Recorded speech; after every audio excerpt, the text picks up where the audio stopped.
Chapter 2, The Boy with the Lion Eyes.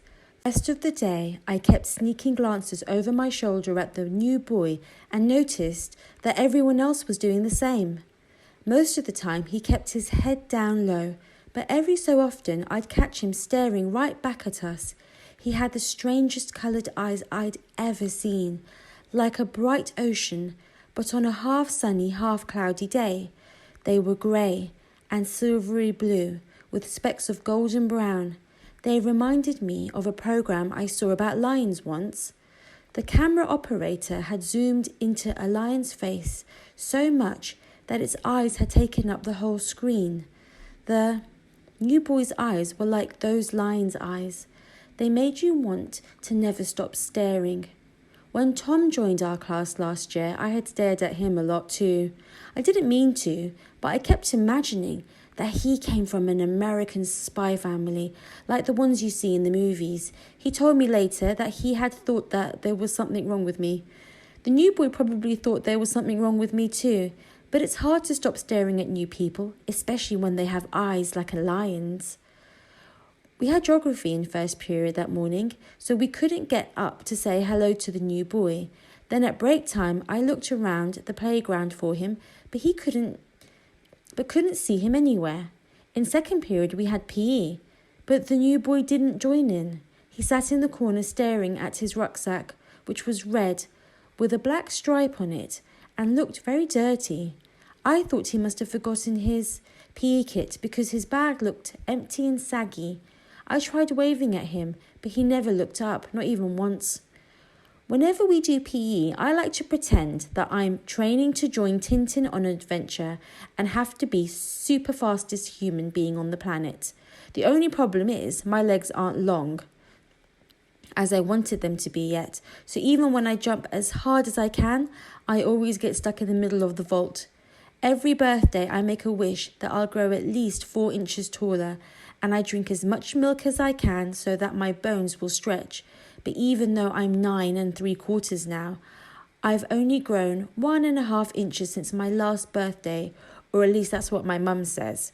I tried my best to jump over the vault in one go in front of the new boy, but I got stuck again. Luckily, he didn't see me because he was staring at his rucksack the whole time. After PE, we had lunch break, and Josie, Tom and Michael and me decided we would try and find the new boy so that he wasn't all on his own. We waited right next to the playground doors, but the new boy never came out. Tom even went to check the boys' toilets because that's where he had tried to hide on his first day when he didn't know anyone, but there was no one there. "Maybe he's having lunch with the lower grades by mistake," said Josie. But when we got into the lunch hall, we couldn't see him anywhere. In the afternoon, we had history, and we were split into groups, but the new boy was allowed to sit on his own and not join in. Mrs. Khan spent more time with him than she did with any of our groups, and she was pointing at things in a new workbook she had gotten him. "Maybe he's deaf," someone whispered. "Maybe he can't speak English," muttered someone else. "There's definitely something wrong with him," whispered everyone. That afternoon, I don't think any of us learnt about what it was like to be a gladiator living in Roman times, because we all were too busy whispering about the new boy. He must have known what we were doing because his face was red the whole time. Then at last break, he disappeared again. "He must be inside," said Michael, after we had finished searching the whole playground for the 3rd time in a row. By now, my lemon sherbets were getting sticky in my pocket and beginning to look like bright yellow fuzzballs. At home time, everyone was still thinking about the new boy and wondering who he was. I think it was because a whole day had passed and no one knew anything about him except for his name. Not even Clarissa, and she had been sitting right next to him. People kept running up to her to ask if the new boy had said anything to her, but she just shook her head and said he was using a lower year workbook, so his reading and writing mustn't be very good. On our way to the bus stop, we saw everyone crowding around Jenny just outside the front gates. Jenny is famous in school for always knowing something about everything, so we ran over to hear what she was saying. Jenny is in the class next door and has the longest hair in school. She likes to spy on people and then tell stories about them to other people. Sometimes the stories are true, but most of the time they're only half true because she makes things up. Last year, she told a story about Josie cheating in a football match by pretending to fall down so she could get a penalty kick. But I was there, and so was Tom, and we both saw her fall down after being kicked in the leg by an upper boy called Robert. She had a big fat bruise on her leg, the shape of Australia, for weeks afterwards. But no matter how many times we showed everyone the bruise and told them what really happened, no one believed us, not even the people who were there. Sometimes I think everyone likes to believe a lie, even when they know it's a lie, because it's more exciting than the truth, and they especially like to believe it if it's printed in a newspaper. I know that now.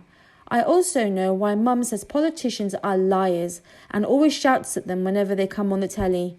Maybe Jenny will be a politician when she grows up. When we got closer, we heard Jenny telling everyone that the new boy had spent all his break time with Mrs. Sanders because he had done something bad in his old school and was too dangerous to be let out into the playgrounds with us. But I didn't believe her. I could tell Michael didn't believe her either because he asked her how she knew so much about it. Jenny got angry and crossed her heart and hoped to die that she had heard Mr. Owen talking to Mrs. Timms outside the teacher's staff room, and that both of them had said how sorry they felt for Mrs. Khan and how glad they were that the new boy wasn't in their class because it wasn't going to be easy to deal with. But before we could ask her any more questions, Jenny's dad began to beep at her from his car, so she ran off. We all watched her go, and then looked back through the school gates to see if the new boy had come out. But we couldn't see him anywhere. "He's probably left already," said Josie. Tom and Michael nodded. "Let's just wait 2 more minutes," I said, hoping that he would still be inside.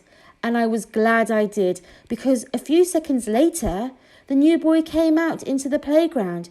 He was holding Mrs. Khan's hand, staring at the ground. A woman who was waiting by the outdoor bench suddenly shouted, "Cooey!" and ran over to them. She was wearing a long brown coat, a woolly hat, and a bright red scarf. She stood and talked to Mrs. Khan for a long time and nodded an awful lot, but we couldn't hear anything because we were standing too far away.